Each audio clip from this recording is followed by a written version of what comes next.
muda wenyewe nikamwambia vijana hapa atatoka. Vijana mnataka mfaulu? Ndio. Kama mnataka kufaulu, sahau kwa habari ya uzembe. Usiku tutakuwa tunaamka kila saa 9 dakika 45 usiku. Walikuwa nakuja kuniamsha vijana. Tunaingia zetu maabara saa 9 hiyo, saa 10 kamili tunaanza, saa 11 kamili, saa 12 kamili nahitimisha, naenda kujiandaa. Saa 1 dakika 20 nisharudi tayari. Hakuna mtu ambaye anajua kama nafanya hiyo kazi. Wewe nikwambie, vitu vingine fanya hata kama hakuna mtu anayekuona, do it.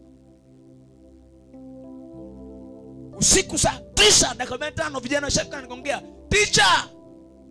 Nashtuka naamka. Naenda. Anao haraka. Sasa imagine najiandaa saa ngapi? Saa 10 niko darasani. Nafundisha saa 10. Saa 11, saa 12 namaliza. Narudi kujiandaa. Saa 1 niko sema. Jioni tunaenda nyumbani saa 9:30. Saa 12 baada ya chakula cha jioni wanaingia prepo, nipo na darasa moja nafundisha. Mimi sio mwalimu. Hata kama sio mwalimu nitashindwa kufaulisha. Nikifaulisha nitashindwa kulipwa. Nikaendelea vile vile kufundisha. Baada ya hapo niliitwa na mzungu. Headmaster alikuwa ni mzungu, kaniita. Ambia, "Teacher, you are doing a very great job. Getting a good report for you." Mimi sikumwambia wala sikusubiri niambia, lakini nilichua hapa nahitaji kufanya. Usiku naingia saa 2, saa 3 natoka. Asubuhi naingia saa 10 usiku niko darasani tayari. Mpaka saa 12. Jumamosi darasa nyingine form 4 wana practical, hawajasoma practical. Kwa Jumamosi watu waingie kasini, mimi naingia mwenyewe. Vijana yeye sasa nataka mfaulu wote.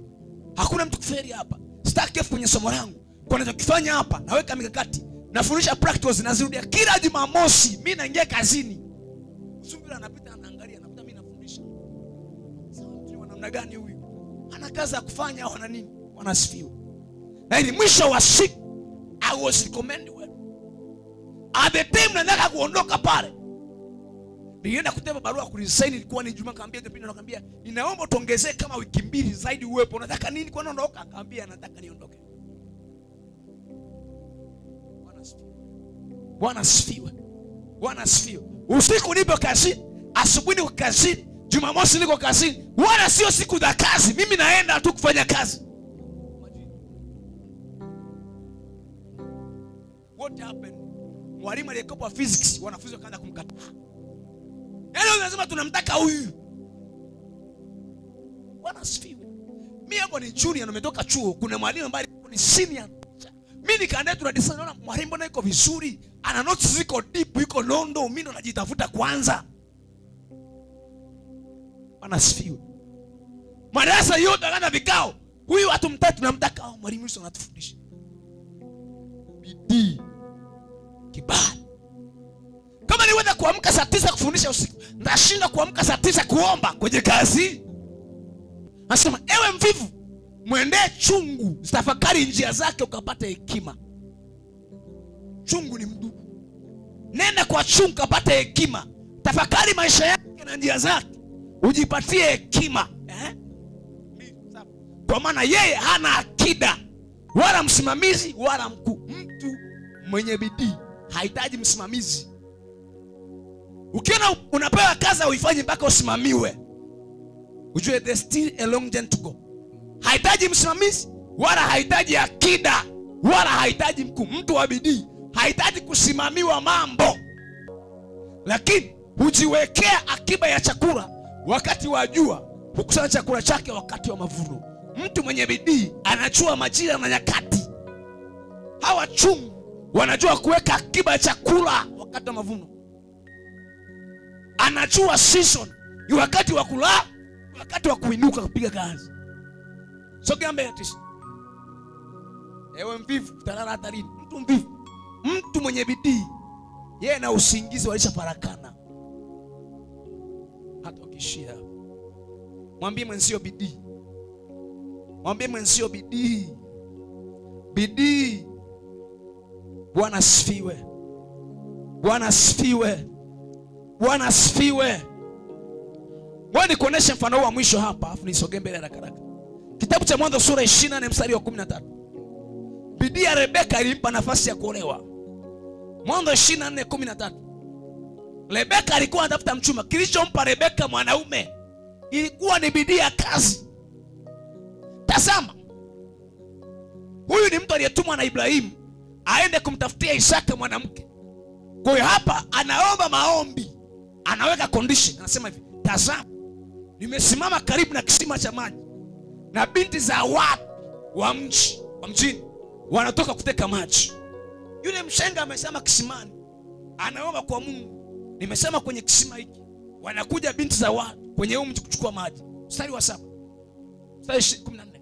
Basi na hiyo hivi, yule msichana nitakayemwambia tua mtungi wako na kuomba ninywe, naye akasema unywe, nami nitawanywesha na ngamia zako pia.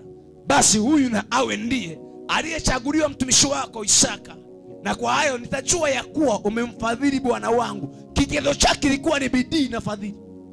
Sogea mbele. Ikawa kabla hajaisha kunena, tazama, Rebeka anatokea binti wa Bethueli mwana wa Milka, mkewe Nahori ndugu wa Ibrahimu, naye ana mtungi begani pake. Na yule msichana alikuwa mzuri sana uso wake, bikira, wala mwanaume hajamjua bado. Akashuka kisimani, akajaza mtungi wake, akapanda. Ndipo yule mtumishi akapiga mbio kumwenda kumlaki, akasema, tafadhali unipe maji kidogo katika mtungi wako ninywe. Akaenda kwa maji ya kunywa. Naye akasema, unywe bwana wangu. Akafanya haraka, akatua mtungi wake mkononi mwake. Kwa Rebeka alipomwona akampa maji haraka haraka. Sasa unafuatia. Hata alipokwisha kumnywesha akasema, na ngamia zako nitawatekea. Rebeka mwenyewe akajiongeza, kama huyu baba ana kiu na ngamia wana kiu. Sawa sawa na maombi ya yule mtumishi. Rebeka alikuwa ni legelege, hawezi akabeba ndoo ya maji au bilika. Anasema, na ngamia zako nitawanywesha, nitawatekea. Hata atakapokwisha kunywa akasema, na ngamia zako wanakunywa, nitawatekea. Akafanya haraka, akamwaga maji ya mtungi wake katika birika, akapiga mbio kisimani ateke, akatekea ngamia zake wote. Bidii ya kazi. Basi yule mtu akamkazia macho, sema, mama ni wa namna gani? Akanyamaza ili kama Bwana amefanikia safari yake ama sivyo, maana kigezo chokiweka leo na kinatimia machoni pake. Mbele. Ikawa ngamia ilipokwisha kunywa, yule mtu akamtoa pete ya dhahabu, uzani wake ilikuwa nusu shekeli, na vitu viwili mkononi mwake, akampa. Hauwezi kazi, unataka uolewe, itakuwa mzigo. Nani anapenda kuwa binti mzembe? Mashuka na ramani ya Afrika. Unajua ramani ya Afrika? Yaani hayajui yalifiliwa mara lini mwisho. Marezi yanatuathiri. Nani anapenda oleo na mwanaume mvivu ambaye fanya kazi? Hadi hata kutoka kwenda kutafuta hela kulisha familia. Nani anapenda hayo maisha hayo? Bidii ni lango la kibali. Rebeka alikuwa na bidii. Akanywesha yule baba. Anamwambia, na ngamia zako nitawanywesha. Huyu dada amelelewa vizuri, anajua anayompasa kuyafanya. Bidii. Ni bosi upi kazini anapenda akikupa kazi, akija siku mbili baadaye haujafanya, umpe feedback? Ni majiri upi anapenda mzigo? Pia mwenzio bidii ya kazi. Maandiko yanasema mwenye bidii atasimama mbele za wafalme. Mwenye bidii anasema mbele za wafalme. Hakuna tangazo la ajira likitoa nasema sifa za kuajiri watu: 1, awe mzembe; 2, awe legelege; 3, awe anasinzia. Hizo ndio sifa za mwajiri. Awe ni mjapakazi, awe ni mbunifu, awe na bidii ya kazi. Kuna nyingine tunasema awe na uwezo wa kufanya kazi kwenye pressure. You can work under pressure. Hallelujah. Hallelujah. Tunahitaji kibali mbele za Bwana na mbele za watu. Namba 3. Hapa naenda kwenda kwa haraka haraka. Namba 3, kibali. Mlango wa kibali ni kuongea kwa matendo badala ya maneno, au kuwa mtendaji, au kuwa mtendaji, kuwa mtu wa matendo badala ya maneno. Ni lango la kibali. Au kuwa kielelezo kwa matendo, ni lango la kibali. Samueli wa kwanza 18:16, kuwa mtendaji badala ya maneno. Samueli wa kwanza 18:16, nataka nenda haraka. Kuwa kielelezo kwa matendo. Samueli wa kwanza 18:16 anasema hivi, lakini Israeli wote na Yuda wakampenda Daudi kwa kuwa alitoka na kuingia mbele yao. Anasema Israeli wote na Yuda wakampenda Daudi kwa kuwa alitoka na kuingia mbele ya. Walipokuwa wanaenda vitani, Daudi anatangulia mbele vitani, hawatangulizi mwenyewe. Kwa wakampenda kwa sababu Daudi alikuwa anawatangulia mbele wakienda vitani. Kuna aina mbili za kana watu au kulea watu. Kuna staili ya kuku na staili ya bata. Bata anatanguliza mbele vifaranga, anaambia twende, vuka barabara. Vuka, anakaa nyuma bata. Kigongo cha kwanza kule mbele anarudi nyuma, anaondoka. Kuku anaweka vifaranga nyuma, anatangulia mbele. Daudi alikuwa na uongozi wa kuku. Anasema alikuwa kitoka na kuingia mbele yao vitani. Kwa wakampenda kwa sababu alikuwa ni kielelezo. Kama ni kiongozi, kuwa kielelezo. Bwana asifiwe. Bwana asifiwe. Wewe ni kiongozi wa maombi, usiwaambie watu wafe na njia za kufunga. Funga kwanza tuone wewe. Kama huwezi kufunga usiwaambie tufunge. Ni watumishi na nisikia hapo, usiwaambie watu wafunge wafe. Wewe funga kwanza waone kama unafunga. Bwana asifiwe. Tukishaona kama tukifunga hatufi na sisi tutafunga. Sio tuambie tufunga hapo unakula. Jaribu wewe tuone kwanza. Daudi aliingia na kutoka mbele yao vitani, wakampenda. Alipata kibali kwa sababu alikuwa ni kielelezo. Ndio naambia tuwai kwenye mazoezi afu unakuja saa 10 na sisi hatuwai. Bwana asifiwe. Bwana asifiwe. Bwana asifiwe. Oh tutoe. Wewe uliitwa kuwa na mchungaji, toa kwanza. Wewe uliitwa toa kwanza na sisi tutatoa company, sisi tutatoa company. Kwa unapokuwa kielelezo ni lango la kibali. Mtu ambaye ni kielelezo anapata kibali. Kuwa kielelezo, kuwa mfano. Hauwezi ukawa mfano kama unafanya kila kitu ambacho watu wote wanataka kufanya. To be a leader you must be an example. Kwa Daudi alimpenda kwa nini? Alikuwa anatoka na kuingia mbele. Hakuwa na maneno, alimaanisha. Wakati wa Goliath, Sauli anawaambia Bwana, tupigane vita, majeshi yanachungulia narudi. Goliath likitokea na watukana. Wote wanakimbia na Samueli na Sauli anakimbia, mfalme anaangalia kwa mbali. Mara nyingine baba familia nyoka kiingia ndani, jika kamue tafuta fimbo piga nyoka. Mama anakimbia, wote mnakimbia, baba anakimbia na yeye. Nyoka ameingia kitandani kwenye uvungu. Ni baba. Bwana asifiwe. Mara nyingine chura ameingia ndani, mama anaruka anakimbia na baba anakimbia chura. Bado. Jamani amina. Haleluya. Kwa Sauli akija majeshi, anaangalia kwa mbali anasema hapana. Alipotokea Daudi akawaambia, asizimie moyo mtu yeyote. Mimi huyu jamaa nitapigana naye. Na akamaanisha akasogea mbele kweli, akampiga Goliath. Baada ya hapo akapata kibali. Walimu wanasema kweli Sauli ameua maelfu, lakini Daudi ameua 10,000. Alifanya kwa matendo akaona. Namba 4. Tenda kwa busara na hekima. Hekima na busara ni mlango wa kibali. Tenda kwa hekima na busara. Samueli wa kwanza 18:12-14. Tenda kwa hekima. Samueli wa kwanza 18:12-14, nyuma yake kidogo. Ili upate kibali, tenda kwa hekima. Ongea na watu kwa hekima. Sio umevurugwa na mtu akija na msibu umevurugwa. Sauli akamwogopa Daudi kwa sababu Bwana alikuwa pamoja naye, ila amemwacha Sauli. 13. Kwa ajili ya hayo Sauli alimuondosha kwake, akamfanya awe akida juu ya askari 1000, naye akatoka na kuingia mbele ya watu. Mstari wa 14.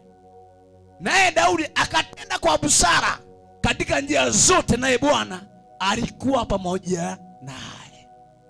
Tenda kwa busara, utapata kibali. How do you handle your issues? Ongea kwa hekima, fanya maamuzi kwa busara. Ni kiongozi unataka kibali machoni pa watu, hekima, wisdom. Daudi alitenda kwa busara. Be prudent, be wise.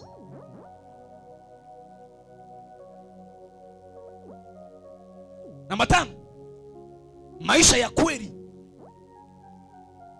Ishi kwa kweli. Mithali 3:5. Kweli. Acha mipindo, nyoka.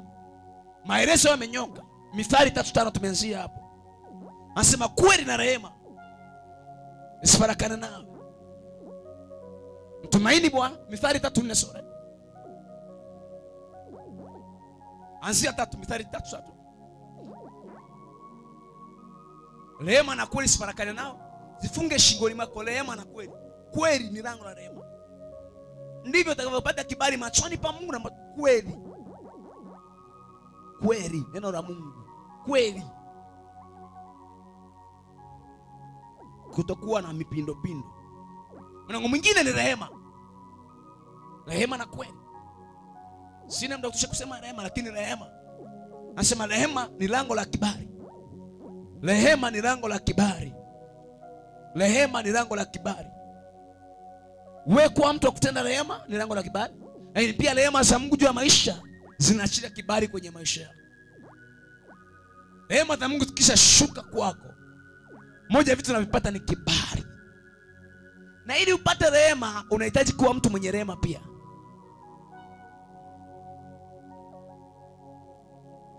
Rehema za Mungu zikija kwenye maisha yako, moja ya vitu unachia ni kibali machoni pa Mungu na machoni pako. Na ili upate rehema, na wewe lazima ni mtu wa rehema.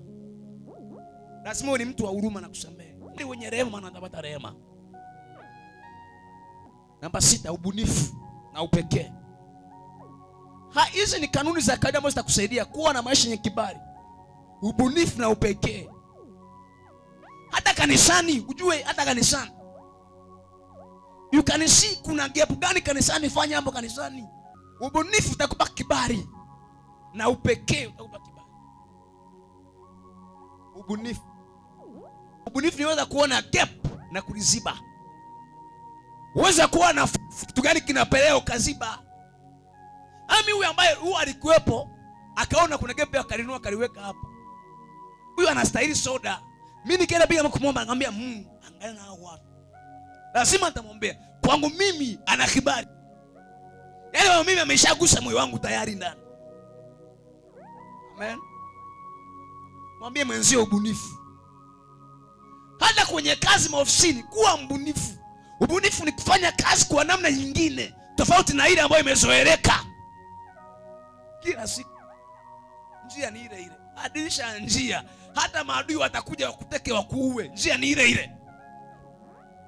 Bwana asifiwe. Ubunifu ni kufanya mambo kwa namna nyingine kinyume na ile ambayo imefanyaje? Imezoea. Kitabu cha Kutoka sura 31 mstari wa 1 mpaka wa 6. Na ubunifu ni roho inayoleta kibali. Kuwa mbunifu hata ofisini kwako, kuwa mbunifu. Namna kusoma mambo. Hata dukani kwako, kwenye biashara yako kuwa mbunifu. Wewe unakuja watu wanafanya biashara na wewe unaiga vile. Usiige. Kuwa mbunifu. Wewe namna gani, kuna fursa gani bali nikiongeza? Kuna jambo gani kiongeza tafutia watu? Kuwa mbunifu. Ubunifu unaleta kibali. Bwana akanena na Musa na kumwambia, angalia, nimemwita kwa jina lake Bezaleli mwana wa Uri. Mwana wa Uri wa kabila ya Yuda. Nami nimemjaza roho ya Mungu katika hekima na maarifa na ujuzi na mambo ya kazi ya kila aina. Kwa Bezaleli alipewa hekima, akapewa ujuzi ili abuni Kazi ya ustadi. Kazi ya Bezaleli kwa nyumba ilikuwa ifanyaje? Kubuni kazi ya ustadi, kuwa fundi wa dhahabu na wa fedha na washa, ili abuni. Kuna watu kwenye maofisi ni think tank, wao wanawaza kwa niaba ya wengine, wanabuni mambo, wana mawazo, wana mipango. Ni lango la kibali. Ukisha kuwa mbunifu, kibali kinakuja, na ubunifu ni roho, ili abuni kazi za ustadi na kuwa fundi wa dhahabu na wa fedha na wa shaba. Kuwa mbunifu. Kubuni ni kuenda extra mile. Kwenye biashara kuwa mbunifu, kwenye kazi kuwa mbunifu, kwenye utumishi kuwa mbunifu, kila mahali kuwa mbunifu. Utaona kibali kinakuja kwenye njia yako. Sema amina. Haleluya. Na manane, ishi maisha matakatifu au tembea na Mungu. Kutembea na Mungu ni lango la kibali. Mwanzo 39:1-6. Hakisha unatembea na Mungu, kwa sababu unahitaji kibali machoni pa Mungu na machoni pa watu. Wewe baada kibali machoni pa Mungu, kwa watu huku utagusa tu. Basi Yusufu akaletwa mpaka Misri, na Potifa, akida wa Farao, mkuu wa askari, mtu wa Misri, akamnua mkononi mwa hao wa Ishmael waliomleta huko. Bwana akawa pamoja na Yusufu. Pigia mstari, Bwana akawa pamoja na Yusufu. Hakisha huko na Mungu. Kuwa na Mungu kunaleta kibali. Tunataka niambia kuna tofauti kati ya kumtumikia Mungu na kutumiwa na Mungu. Unaweza kuwa unamtumikia Mungu lakini hauna Mungu, lakini kuna kutumiwa na Mungu. Bwana akawa pamoja na Yusufu. Hiyo ndio kitem, na huo ndio msingi wa kibali cha Yusufu na mafanikio. Bwana akawa pamoja na Yusufu, naye akastawi. Watu wote walioachwa na Mungu walipoteza kibali. Sauli aliachwa na Mungu akapoteza kibali. Samsoni aliachwa na Mungu akapoteza upako. Bwana akawa pamoja na Yusufu, naye akastawi. Naye alikuwa katika nyumba ya Bwana. Kwa ustawi unategemea namna gani unatembea na Mungu. Naye alikuwa katika nyumba ya bwana wake yule Misri. Bwana wake akaona ya kwamba Bwana yupo pamoja naye. Hata Misri, na kwamba jamaa huyu hata kama ni mtumwa, lakini kuna Mungu wa mbingu na nchi yuko na ile jamaa, na ya kwamba Bwana anamfanikisha mambo yote mkononi mwake.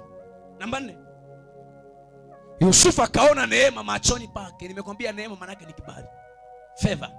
Kwa Yusufu akaona kibali machoni pake, akamtumikia, naye akamweka awe msimamizi juu ya nyumba yake yote, na aliyomo aliweka mkononi mwake. Kwa Yusufu aliona kibali kwa sababu Bwana alikuwa pamoja naye. Tafuta kuwa na Mungu. Yusufu alipata kibali, kila alipoenda alipata kibali. Kwa nyumba ya Potifa alikuwa na kibali. Pointi ya mwisho ni maombi. Maombi ni lango la kibali kwenye maisha. Maandiko nasema Musa alipoenda kukutana na Mungu akawa anaomba kwenye ule mlima. Alipokuja kushuka, alishuka uso wake, ngozi yake ibadilika, inang'aa. Maombi yanaweza kubadilisha muonekano wa mtu. Maombi yanaweza kubadilisha hatima ya mtu. Maombi yanaweza kubadilisha mifumo ya dunia ikajialaini kwenye upande wako, hata kama haitaki, kwa jina la Yesu aliye hai. Hayo maombi yana nguvu ya kubadilisha muonekano wa Musa, akaonekana sura yake inang'aa. Maika saka payate. Shida sio miaka, shida ni kibali. Sema amina. Esther sura ya 4 mstari wa 14 mpaka 16 naitumisha hapo. Baada hapo tumuombe Mungu. Biblia inasema naye, kwa maana wewe ukinyamaza kabisa wakati huu, ndipo watakapotokea Wayahudi msaada na wokovu kwa nchi nyingine, ila wewe utaangamia pamoja na milango wote baba yako. Walakini ni nani ajuaye kama wewe haukujia ufalme kwa ajili ya wakati kama huu? Mstari wa 15, basi Esther akawatuma ili wamjibu Mordekai. 16 anaambia, uende ukakusanye Wayahudi wote waliopo hapa Shushani, mkafunge kwa ajili yangu, msile wala kunywa muda wa siku 3 usiku na mchana, nami na wajakazi wangu tutafunga vile vile. Kisha nitaingia kwa mfalme kinyume cha sheria, nami nikiangamia na niangamie. Basi Mordekai akaenda zake. Baada ya maombi kisitokee nini? Sura ya 5 mstari wa 1 Esther. Baada ya maombi ya siku 3, ikawa siku ya 3 Esther alijivika mavazi yake ya kifalme, akasimama katika ua wa ndani wa nyumba ya mfalme kuelekea nyumba ya mfalme, naye mfalme akaketi juu ya kiti chake cha enzi katika nyumba ya mfalme kuelekea mlango wa nyumba. Mstari wa 2, ikawa mfalme alipomwona Malkia Esther amesimama uani, yeye akapata kibali machoni pake, naye mfalme akamnyoshea Esther fimbo ya dhahabu iliyokuwa nayo mkononi. Basi Esther karibia akaigusa ncha ya fimbo. Hakuna ofisi huwa anaiendea kabla ya kuomba. Mimi kuna issues nazifanya kwa ajili ya maisha yao na kwa ajili ya huduma. Najua nakutana na kiongozi yote, lazima kwanza nimwendee kwenye maombi. Baada ya maombi naambia Bwana nipe kibali. Nikitokea mambo yangu yanatiki, maombi yanafungua milango ya kibali. Sema amina. Esther akasema na tufunge siku 3 kavu. Baada ya maombi yale wakafunga siku 3, wakaomba usiku na mchana, hawakula wala hawakunywa. Alipoenda mbele za mfalme, mfalme akawa anaweseka, mwambia Chef Imo, njoo niambie una shida gani, hata kama ni nusu ya mfalme nitakupa. Sikiliza, kabla haujawini watu kwa zawadi, kabla hujawini watu kwa lugha nzuri nzuri, kwanza waende kwenye ulimwengu wao, wakamate kwanza kwa maombi. Ukisha wakamata lodi kutokea mwili inakuwa ni simple kabisa, ni rahisi sana. Esther akaingia kwenye maombi akaomba siku 3 usiku na mchana akaomba. Alipotokea mfalme anamuona Esther sio wa kawaida. Esther amebadilika. Kwa nini? Amebeba utiisho wa kimungu ndani yake. Maombi yanaleta utiisho, maombi yanabadilisha sura, maombi yanaleta kibali, maombi yanakubadilisha huyu wa kawaida tena. Esther alipotokea hakuwa Esther wa kawaida, alitokea na kibali, akapata kibali. Rapa shika teri ya manda kaida. Haijalishi miaka ni mingapi, haijalishi mtaji ni kiasi gani, haijalishi kiwango cha elimu, haijalishi vigezo vyako ni vipi, ninasema ya kwamba maombi yanabeba kibali. Maombi yanabadilisha sura, maombi yanabadilisha mtizamo, maombi yanabadilisha mambo. Yote yanawezekana kwake anayeomba. Hakuna jambo lisilowezekana kwake ambaye ameomba. Prayer can change anything. Prayer can change the heart. It takes God to move the heart of men. Inamchukua Mungu kugusa mioyo ya wanadamu ili mioyo ibadilike. Mungu anahusika, na ili Mungu ahusike, maombi yanahusika. Bwana akiingilia kati, mioyo inabadilika. Waliokunyima ruhusa unashangaa wanatia sahihi, waliogatia sahihi wanatia sahihi wenyewe. Waliokatalia mwanzoni, waliokataa mara ya kwanza na ya pili, mara yuki na mara moja, unashangaa wanashangaa na wao. Wanapitisha barua yako, wanapitisha kibali chako, wanapitisha ruhusa yako. Maombi yana nguvu ya kubadilisha mioyo ya watu. Sema amina. Simama kwa miguu yako sasa. Leketeria maika saria. Tunahitaji kibali. Tunahitaji kibali. Unahitaji kibali. Ili uaminike unahitaji kibali. Ili usimame mbele za wakuu unahitaji kibali. Ili uendee hatima iliyopotea unahitaji kibali. Nimekuambia moja na mambo mengine yote, maombi yana nguvu ya kuleta kibali. Moyo wa mwanadamu hauwezi kubadilika. It takes God to change the heart of man. It takes God to move the heart of man. Kuna mikono mingine hauoni kama una kibali kwenye ofisi. Mara nyingine umejitahidi kufanya kwa nguvu zako mwenyewe, lakini bado na kibali hakipo. Umejitahidi kuwa bora, lakini bado umejitahidi kuwa na bidii, lakini bado kibali hakijaja. Umejitahidi kutia uwezo wako wote, umeweka na ubunifu, bado hujaweza. Kuna pigo la mwisho. Hili pigo naita ni pigo la maombi. Hili ni pigo la mwisho, pigo la maombi. Huu ni ufunguo unafungua kila aina kufuri. Hii ni master key inafungua kila aina kufuri. Inaitwa ni maombi. Esther alipoingia kwenye maombi baada ya siku 3, alibadilisha mauti. Wale maadui wa taifa la Israeli, vinywa vyao vilifungwa, maana mwambaji ameingia. Maombi ya siku 3 yalibadilisha ulimwengu wa roho, yalimchanganya mfalme. Nehemia alipohitaji kuenda kujenga Yerusalemu, alihitaji maombi. Nehemia akaomba. Alipoomba akapata kibali kwa mfalme. Anasema alipo tukafunga na kuomba ili kupata kwake njia iliyonyoka. Remo saka paira bontekeria. Unahitaji kibali. Maisha sio na kibali ni maisha ya hasara. Maisha sio na kibali ni maisha ya kataliwa. Maisha sio na kibali ni maisha ya chini. Bwana amesema sisi hata kwa watu wa chini tutakuwa watu wa juu tu, maana maandiko yanasema tutakuwa watu wa juu. Na mimi nataka nitamke kwamba Bwana akupe kibali kwenye kazi yako, akupe kibali kibali. Bwana akupe kibali kwenye biashara yako, akupe kibali machoni pa wanaume, akupe kibali machoni pa wanawake, akupe kibali machoni pa wakuu, akupe kibali. Hivyo vikwazo ambavyo vimekukwamisha, Bwana akupe kibali. Rema sakata ya monde ili boshanda la Masaya. Kitaji ni zaidi ya fedha, kibali ni zaidi ya fedha, kibali ni zaidi ya elimu. Kibali kama kipo, milango inafunguka yenyewe. Kibali kama kipo, milango inafunguka yenyewe. Kibali kama kipo, mataifa yanakutafuta. Kibali kama kipo, wafalme watakutafuta. Nataka uombe kwa dakika chache. Umekuwa na maisha ya kataliwa, umekuwa na maisha ya mikwamo, umejitahidi mwenyewe hujaweza. We have a master key. Kuna ofisi unagonga kila siku haifunguki. Kuna mlango unagonga kila siku haifunguki. Bwana akupe kibali mlango ufunguke. Bwana akupe mlango. Kuna watu ambao adui amepaka sura yao kukataliwa. You are trying, lakini sura yako adui ameifanya hivyo baya.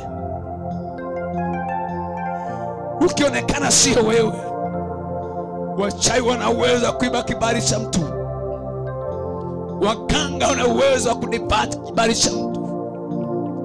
Niseme nini kwa habari ya kibali? Kibali chako kirejeshwe.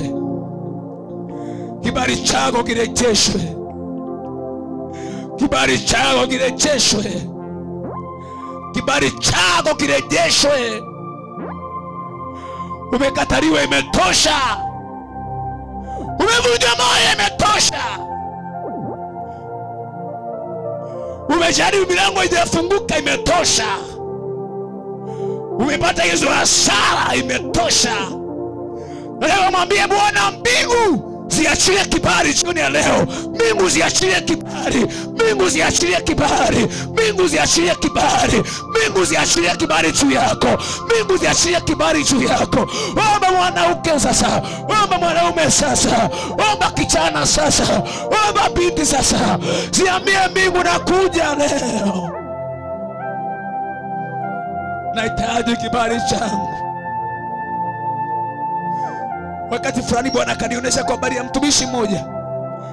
Akanionyesha alihitaji awe mtu wa mataifa. Na ili nikaonyeshwa kibali chake kimekamatwa. Nikaona kuna documents zimekamatwa. Nikaona kuna nyaraka zimekamatwa. Hawezi kwenda viwango vya kimataifa. Kuna watu wanahitaji uende, lakini wamekamata kibali. Sura yako wameipaka matope. Uondolea kibali kwa jina la Yesu aliye hai. Sura yako wameipaka matope. Documents zako wamezikamata. Maombi, prayer. Haujachelewa bado. Haujachelewa bado. Hakuna mlango usiofunguka. Milango kama haifunguki itaingoa, lakini kupita lazima tupite. Kama hiyo milango haifunguki, tutaingoa kwa jina la Yesu. Lakini lazima tupite. Bahari kama igawanyike, tutembea juu ya maji kwa jina la Yesu aliye hai. Hizo bahari za Shamu lazima zigawanyike. Tunajua tunakoenda, lazima tufike. Kama ni huduma imekamatwa, Bwana afungue sasa kwa jina la Yesu aliye hai. Kama ni mahusiano yamekamatwa, Bwana achilie kibali kwa jina la Yesu. Kama ni biashara zimekamatwa, Bwana achilie kibali kwa jina la Yesu. Kama ni uchumi umekamatwa, kwa jina la Yesu aliye hai. Kwa jina la Yesu aliye hai. Kama ni mapepo yamekamata kibali chako, achia kibali kwa jina la Yesu aliye hai. Katika jina la Yesu, hicho kibali kwa jina la Yesu. Adui shetani, achia kibali cha watu. Achia kibali wasonge mbele. Achia kibali wamtumikie Bwana. Achia kibali wafanikiwe. Achia kibali wainuke kwa jina la Yesu. Shaparata kapaya. Lepa kate kebekete papaya. Hakisha naomba kwa jina la Yesu. Mwambie Bwana, rejesha kibali changu walichokamata wachawi. Narejesha kibali changu walichokamata waganga. Narejesha kibali changu ambacho adui amenipaka matope. Wengine wameharibia kibali, wamesema maneno mabaya juu yenu, kumbe ni maneno ya uongo wamewasingizia. Wameharibia kibali kwa jina la Yesu aliye hai. Wengine wametumia roho za giza ili kusudi pike upofu usionekane. Kama ni huduma ife, kama ni biashara ife. Lakini kwa jina la Yesu aliye hai, I command kwa jina la Yesu, I command kwa jina la Yesu, ewe kibali rejea, ewe kibali rejea, kwenye huduma rejea, kwenye biashara rejea, kwenye kazi rejea, kwenye mahusiano rejea, kwenye ndoa rejea. Hauna kibali kwenye ndoa, naenda kibali rejea kwa jina la Yesu aliye hai. Hauna kibali ofisini, naenda kibali rejea. Hauna kibali kwenye mahusiano, naenda kibali rejea. Rejea kibali kwa jina la Yesu aliye hai. Kila mmoja aseme rejea kibali. Kila mmoja aombe rejea kibali. Rejea kibali. Rejea kibali. Rejea kibali. Rejea kibali. Rejea kibali. Rejea kibali. Shaka kapayata. Lepe sheketeria. Maika shaka tapaya. Ile bobo shaka payente keba. Haujachelewa bado. Haujachelewa bado. Nasikia sauti inaniambia hujachelewa bado. Nasikia sauti inaniambia hujachelewa bado. Mbingu ziachia kibali, hujachelewa bado. Haujachelewa bado. Nasikia mbingu zinasema hujachelewa bado. Kama kibali kipo hujachelewa bado. Kama kibali kipo hujachelewa bado. Kama kibali kipo hujachelewa bado. Kama kibali kipo bado, unaweza kainuka tena. Kama kibali kipo bado, inawezekana kwa jina la Yesu aliye hai. Ninasikia sauti inaniambia haujachelewa bado. Bado haujachelewa. Haujachelewa bado. Iko neema ya Mungu mchana wa leo. Kila kibali kinarejeshwa. Lepa shaka payanta. Lepa shaka teria. Lepa siri bonte. Ilibo siri bokori ya mande keria. Mwambie Bwana, rejesha kibali hicho. Kibali kwenye mahusiano, kibali kwenye uchumba, kibali kwenye ndoa. Umevunjwa moyo, umekatishwa tamaa. Kibali, kuna milango imefungwa. Kuna milango imefungwa na watu. Umejaribu kupush milango ifunguke. Umejaribu kusukuma milango ifunguke. Umejaribu kufunga, hiyo milango haijafunguka bado. Nataka mchana wa leo nitamke kwa jina la Yesu, kama mtumishi wa Mungu aliye hai, ninatamka milango juu yako ifunguke. Ninatamka milango juu yako ifunguke. Ninatamka milango juu yako ifunguke. Ninatamka urejesho juu yako. Milango ifunguke kwa jina la Yesu aliye hai. Milango ya kazi ifunguke. Milango ya mahusiano ifunguke. Milango ya ndoa ifunguke. Milango ya uchumi ifunguke katika jina la Yesu aliye hai. Moyo malango ambayo yamezuia kibali chako. Moyo malango ambayo yamezuia kibali chako. Moyo mageti ambayo yamezuia kibali chako. Moyo kamba zimezuia kibali chako. Moyo watu ambao wamezuia kibali chako. Moyo ishara ambazo zimekamata kibali chako. Esta kaomba kwa bidii siku 3 bila kula. Alipoenda akapata kibali machoni pa mfalme. Unahitaji kibali cha kimungu ili tokeze. Orabo shakataya. Riba sheketeria maikasa.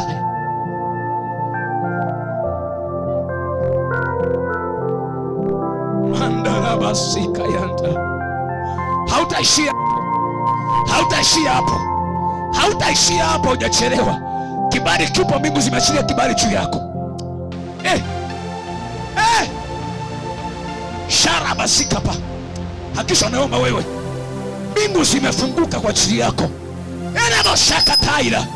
Elebo siri bonde maikanteria. Elebo sika brente mente kebradia. Iko bredia mekeskedia. Manteko sikateria. Orobo shaka taira. Libo kodia maikasaya. Wanadamu wamekusahau. Wanadamu wamekuacha. Lakini Bwana hajakusahau. Lakini Bwana hajakuacha. Walimsahau Yusufu, lakini alikuwa na kibali. Walimwacha Yusufu, lakini alikuwa na kibali. Kila mara alipoenda alistawi. Ekatapa.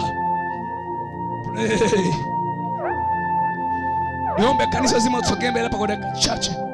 You can learn in front. Walioiba kibali chako, haujachelewa. Sogea mbele hapa.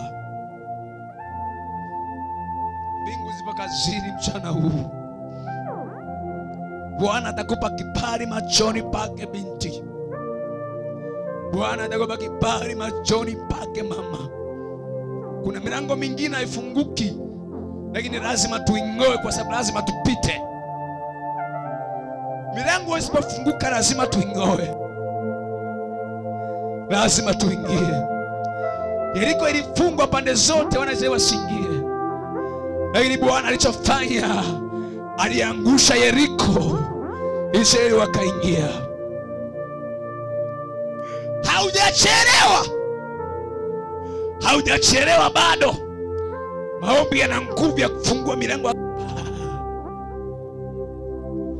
Umeachwa, umeumizwa, umesema vibaya, umechafuriwa, umezuiliwa kwenda mbele. Fumba macho na umeona ni kama imeisha. Nataka nikwambie mchana wa leo haijaisha bado. Bwana ana neno moja juu ya maisha yako. Bwana ana neno moja juu ya maisha yako, ya kwamba ataachilia kibali. Waliokusema vibaya watashangaa wenyewe. Bwana ataachilia kibali. Waliokukimbia wataanza kukutafuta. Bwana ataachilia kibali. Waliokuacha watakurudia wenyewe. Bwana ataachilia kibali. Waliobana wataachia njia kwa jina la Yesu aliye hai. Bwana ataachilia kibali. Utabeba utiisho, utabeba kubarika, utabeba kuaminika, utabeba uzuri. Utasimama mbele za wakuu. Manda laba haskaya. Mwambie Bwana rejesha kibali changu. Mwambie Bwana rejesha kibali changu. Mwambie Bwana narejesha kibali changu. I take my favor. I take my favor. I take my favor. Bwana kuingize kwenye ulimwengu wa kibali. Achilie favor juu yako. Achilie neema juu yako. Achilie favor juu yako. Achilie neema juu yako. Milango ambayo ilishinda kufunguka kwa ajili ya ndugu zako, kwako ifunguke. Achilie favor. Achilie kibali. Malango ya uwazi kwa jina la Yesu aliye hai. Ulipokuwa umekwama, ukavuke sasa kwa jina la Yesu aliye hai. Shaka pakateke. Ripa kate kebranta. Kibali ni nguvu ya kulazimisha mambo yatokee. Kibali kitalazimisha mambo yatokee. Kibali kitasukuma mambo yatokee. Kibali kitalazimisha milango ifunguke. Kibali kitalazimisha watu waliokusahau wakumbuke. Watu waliokusahau wakumbuke kwa jina la Yesu aliye hai. Waliokusahau kwenye biashara, waliokusahau kwenye mahusiano, kwa jina la Yesu aliye hai. I pray. Be remember.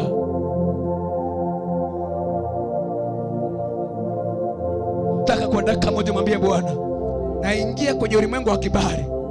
Ukishaingia kwenye ulimwengu wa kibali, sio ulimwengu wa kutumia nguvu, ni ulimwengu wa kutembea kwa neema. Ukishaingia kwenye ulimwengu wa kibali, ni ulimwengu wa kutembea zaidi ya uwezo wako. Huo uwezo, ili usinago tena, usitumie nguvu zako tena zaidi. Manda basia. Takwa dakika moja iombe. Takwa dakika moja iombe. Takwa dakika moja iombe. Mwambie Bwana ingia kwenye ulimwengu wa kibali. Kila mahali unapoingia utakubarika wewe. Kila ofisi utakayoenda utakubarika. Kila mtu utakayesema naye atakubali. Bwana ameachia kibali chake. Mara nyingine hautatumia nguvu zaidi. Milango itafunguka yenyewe. Watu watakutafuta. Waliokusahau watakutafuta. Waliokimbia watakurudia. Atafungua milango. Mataifa watakujia kuletea mali na utajiri. Hautakuwa kawaida. Kama ni biashara haitakuwa kawaida. Kama ni huduma haitakuwa kawaida. Natamka kwa nguvu za Mungu, na sisi nguvu za Mungu ziko hapa sasa. Na sisi nguvu za Mungu ziko hapa. Namsikia Roho Mtakatifu kwa mahali hapa. I speak with authority. Hautapambana tena. You won't struggle. Utaingia kwenye ulimwengu wa kibali. Hauta struggle. Hautapambana tena. Hautashinda kwa nguvu zako. Utakumbukwa kati ya wanaokumbukwa. Mbingu zitakutambulisha. Kuna watu watasimama kutetea. Usipoweza kusema mwenyewe, kuna watu watakusemea wenyewe. Kapa yata kapraya. Ikabrende boborieta. Remonde borianta baba ikasikanta. Ninajua maana ya kibali. Maana nimeona kibali. Ninajua maana ya kibali. Maana niona watu waliokuwa na kibali. Ninajua maana ya kibali. Ingia kwenye ulimwengu wa kibali. Hautakaukiwa. Hautaishiwa. Ingia kwenye ulimwengu wa kibali. Ingia kwenye ulimwengu wa kibali. Hautalia machozi. Ingia kwenye ulimwengu wa kibali. My God, my Lord. Baba yangu na Mungu wangu, naita roho ya neema na kibali juu ya hawa watu. Uliyekuwa na Yusufu akapata kibali. Ulikuwa na Nuhu akapata kibali. Ulikuwa na Abili akapata kibali. Ulikuwa na Nehemia akapata kibali. Ulikuwa na Musa akapata kibali. Ulikuwa na Esther akapata kibali. Ulikuwa na Mariamu akapata neema. Bwana achilia kibali. Hawa watu naingiza kwenye ulimwengu wa kibali. The limb of favor. The limb of favor. Ulimwengu wa kibali. Mateso, mahangaiko, mizunguko, mikwamo, kwa jina la Yesu na ikataa juu yao. Na achilia neema ya madhabahu na kibali cha kimungu juu yao, kwa jina la Yesu aliye hai.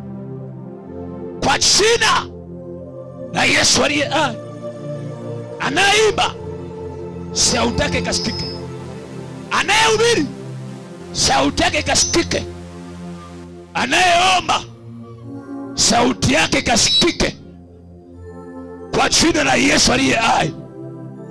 Aliyechumbiwa akaolewe. Aliyechumbia akaolewe. Aliye kwenye ndoa ikastawi. Aliye ofisini akainuliwe.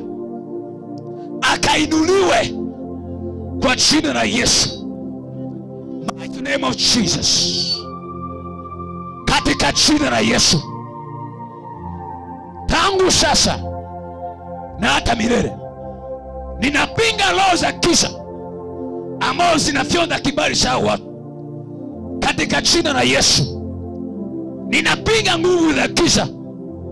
Demonic spirit, I challenge you now. Umekamata kibali cha kuimba. Umekamata kibali cha huduma. Umekamata kibali cha kila aina. I challenge you now. I challenge you now. I challenge you now. I challenge you now. I challenge you now.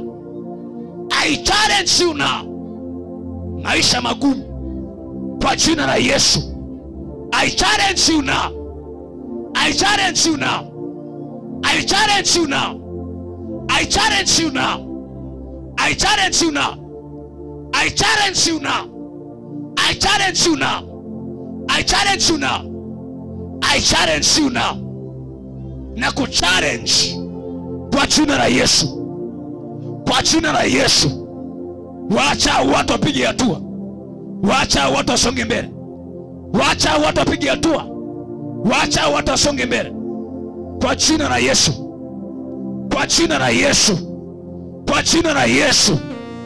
Waacha watu wapige hatua. Waacha watu wasonge mbele. Kwa jina la Yesu. Kwa jina la Yesu. Kwa jina la Yesu aliye hai. Kwa jina la Yesu.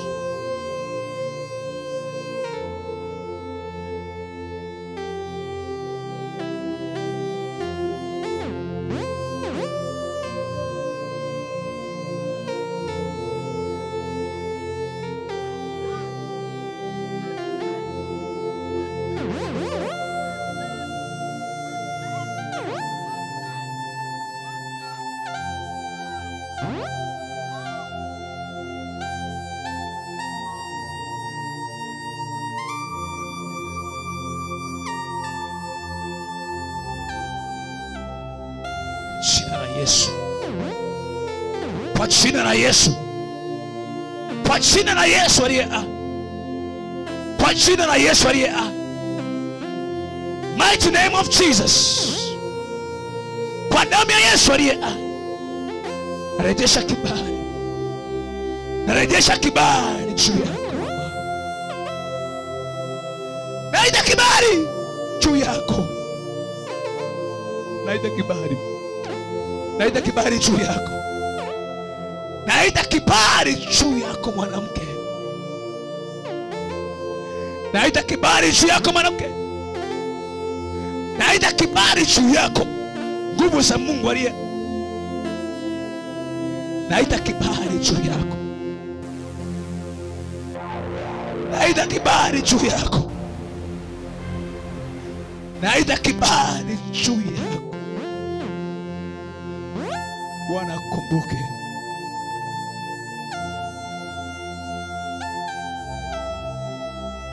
Bwana kumbuke. Bwana kumbuke.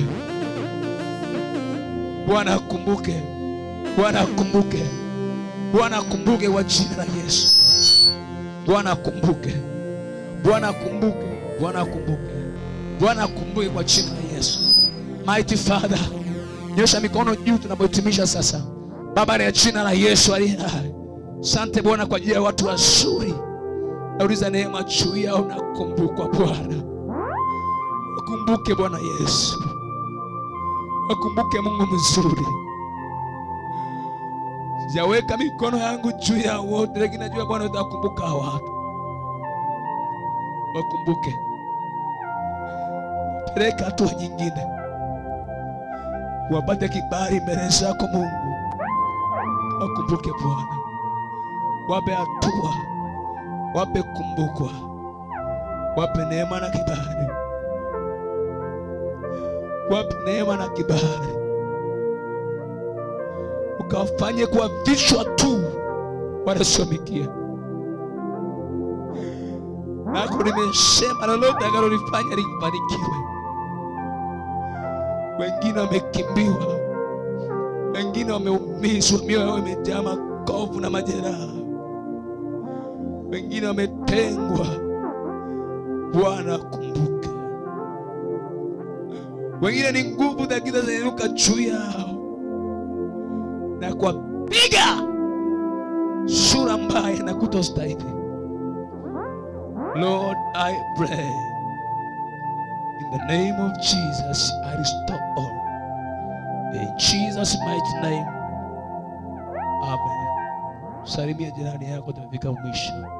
Mungu akubariki sana, mshangilie Bwana.